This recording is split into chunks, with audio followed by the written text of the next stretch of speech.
Doctor Khan जरा ये बता दीजिए कि अखिलेश तो बार बार ये बहुत गर्व से कहते हैं कि भाई देखिए इतनी भीड़ आ रही है, इतनी भीड़ आ रही है कि योगी मोदी जी डर रहे हैं, दिल्ली में बैठे लोगों को परेशानी हो रही है।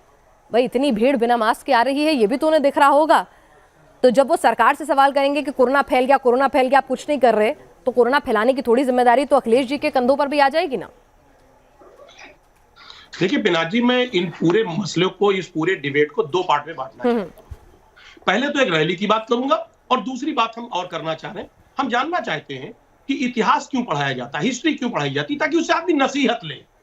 दो बार इतना बड़ा मसला पैदा हुआ, कोरोना किस कदर फैला, लाशें दफनाई नहीं जा सकी, लोगों को छिपाया गया, ऑक्सीजन 800 का ऑक्सीजन 80,000 में बिका, बेड हॉस्पिटल नहीं थे, नहीं मिल पाए लोगों को। हम जानना चाहते हैं कि पहली बात, ये चुनावी जीवी जो हैं, कुल मिलाकर के जो बीजेपी के इस समय एम्बेसडर हैं, चुनावी एम्बेसडर माननीय मोदी जी और योगी जी, इन्होंने इंतजाम क्या क्या किया। मेरे 2-3 सवाल हैं। हम जानना चाहते हैं, नीति आयोग की आज हेल्थ इंडेक्स में रिपोर्ट आई है कि यूपी हेल्थ सेक्टर में सबसे जीरो है, सबसे खराब स्थिति है आपकी। इतने सारी स्थितियां होने के बाद जरा बताएं हमें बीजेपी के इसके प्रवक्ता कि साहब हेल्थ सेक्टर में इन्होंने क्या क्या काम किया। ना ऑक्सीजन पे काम किया, ना उन्होंने हॉस्पिटल पे काम किया। हॉस्पिटल जो बनवाए भी, जो जिला अस्पताल, चलिए इन लोगों ने बहुत बुरा काम किया। आप तो विपक्ष हैं, आपने उस पर मोहर भी लगा दी। जरा ये बताइए कि अगर इन लोगों ने इतना नहीं, सुनिए ना, मैं कह रही हूँ ना कि इन्होंने बुरा काम किया, तो आपने क्या किया आज? क्योंकि डिबेट जो है वो चुनाव पोस्टपोन होनी चाहिए या नहीं, इस मुद्दे पे है सर। कहा था मुझे मौका दें, आप मौका दीजिए, आप डिबेट के टॉपिक पे रहिए।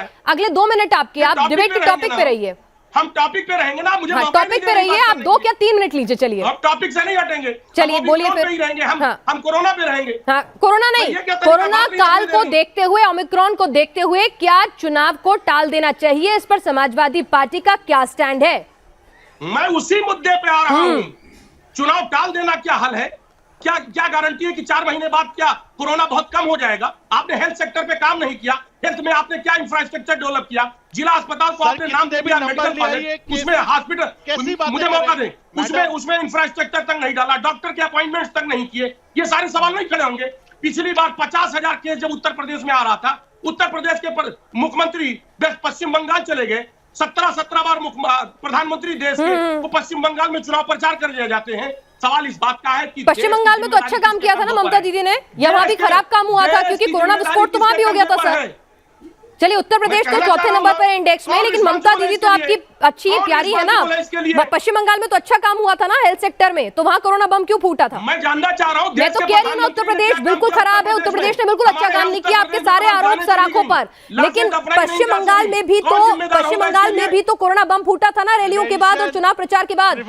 वहां तो अच्छा काम किया था ना ममता दीदी ने, या वो भी खराब काम करती है? पूरी दुनिया बूस्टर डोज की तैयारी कर रही है। आपने वैक्सीनेशन किया है वो 62% किया है, 62% वैक्सीनेशन है। डॉक्टर अजीज खान, पूरी दुनिया तैयारी कर रही है। डॉक्टर अजीज खान, 100 करोड़ जब आप टीका लगाते हैं तो उससे ज्यादा कीमत की आप होर्डिंग लगा देते हैं। डॉक्टर अजीज खान, आपने तो वैक्सीन को भी बीजेपी की वैक्सीन बताकर लेने से इनकार कर दिया था, तो बूस्टर डोज लेंगे कि नहीं उस पर भी संशय होगा।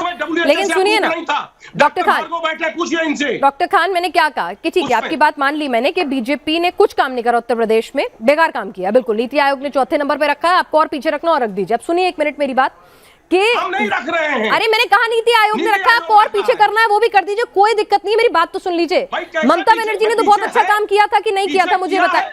अरे सुनिए तो सही, मैंने आपकी बात, अरे बिल्कुल बर्बाद है, बिल्कुल बर्बाद है। आप सुन तो लीजिए, अब सुन तो लीजिए। अरे मैंने कहा बिल्कुल नाकारा है, आगे सुनिए ना, मैंने आपकी बात सारी मान ली। चलिए ठीक है, अब आप मुझे बताइए, ममता बनर्जी ने तो बहुत अच्छा काम किया था ना पश्चिम बंगाल में, या वो भी नकारा थी? अरे सुनिए तो सही 1 मिनट, मैं आपको एक एग्जांपल देना चाह रही हूँ, मैं आपको एक एग्जांपल देना चाह रही हूँ, शायद आप सुनना नहीं चाह रहे हैं। भीड़ किसने इकट्ठा? अच्छा, ममता बनर्जी की रैली में भीड़ ही नहीं आई थी, सिर्फ अमित शाह की और मोदी जी की रैली में आई थी। चुनाव ममता दीदी जीत गई। बनर्जी के रैली में भी भीड़ आई। अच्छा, प्रधानमंत्री के रैली में भी भीड़ आई। अच्छा, प्रधानमंत्री को ट्रेंड सेट करना चाहिए। क्या वाकई में गेंद जो है सिर्फ और सिर्फ इलेक्शन कमीशन के पाले में है? क्या मौजूदा पार्टी जो है सत्तारूढ़ पार्टी कोई स्टैंड नहीं ले सकती, कोई इनिशिएटिव नहीं ले सकती? मुझे लगता है कि जो बातें आप कह रही हैं, पहले तो मैं जो राजनीतिक दल के तमाम प्रवक्ता हैं उनसे शुरुआत से मैं माफी मांग देना चाहता हूं, क्योंकि इस देश के अंदर राजनीतिक दल, राजनीतिक नेता और सरकारें जितना गैर जिम्मेदाराना रवैया उनका रहा है और दिखाई पड़ रहा है, उतना शायद पहले कभी दिखाई नहीं पड़ा हो। अजीज खान साहब कह रहे थे कि रात में कर्फ्यू लग रहा है और दिन के अंदर लाखों की भीड़ इकट्ठा हो रही है। प्रधानमंत्री जी राष्ट्र के नाम संबोधन करते हैं और राष्ट्र को कहते हैं सतर्क रहने की जरूरत है, लेकिन आप पिछले 1 महीने के सारे फुटेज उठा के देख लीजिए, उसमें देखिए कितनी बार उनके मुंह पे मास्क लगा हुआ है। और यह सवाल सिर्फ प्रधानमंत्री जी का नहीं है, यही हाल राहुल गांधी के रैलियों में होता है, यही हाल अखिलेश यादव की रैलियों में होता है, यही हाल शाह की रैलियों में होता है, यही हाल मायावती के रैलियों में रहता है। और लाखों की भीड़ इकट्ठा कर रहे हैं, वहां किसी सोशल डिस्टेंसिंग का किसी तरीके का कोई पालन नहीं हो रहा, वहां लोगों के चेहरे पे मास्क लगाने की कोई अनाउंसमेंट नहीं होता है। सिर्फ इस बात की होड़ लगी हुई है कैसे ज्यादा से ज्यादा हम भीड़ इकट्ठा कर सके।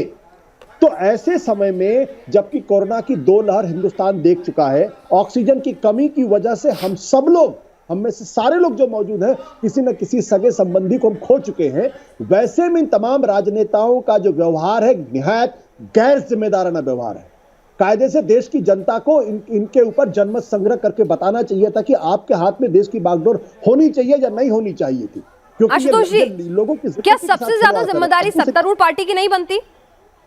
मैं इसमें सत्तारूढ़ पार्टी की बात नहीं कर रहा हूं, मैं कह रहा हूं कि जो पॉलिटिकल क्लास है इस देश का, ये उसकी हालत है।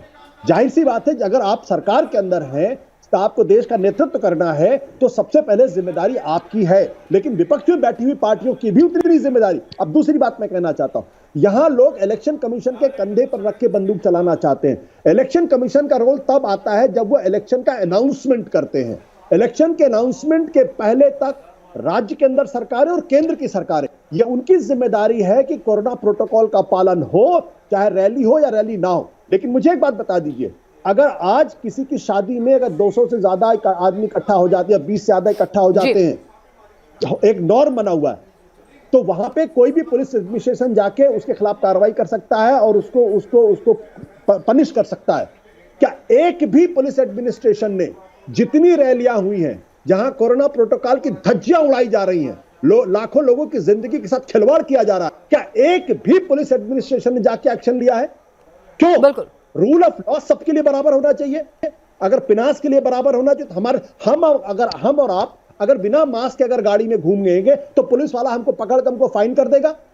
ये जो बड़ी बड़ी रैलियां कर रहे हैं, इनके आयोजकों के ऊपर कितने केसेस दर्ज हुए हैं? बिल्कुल।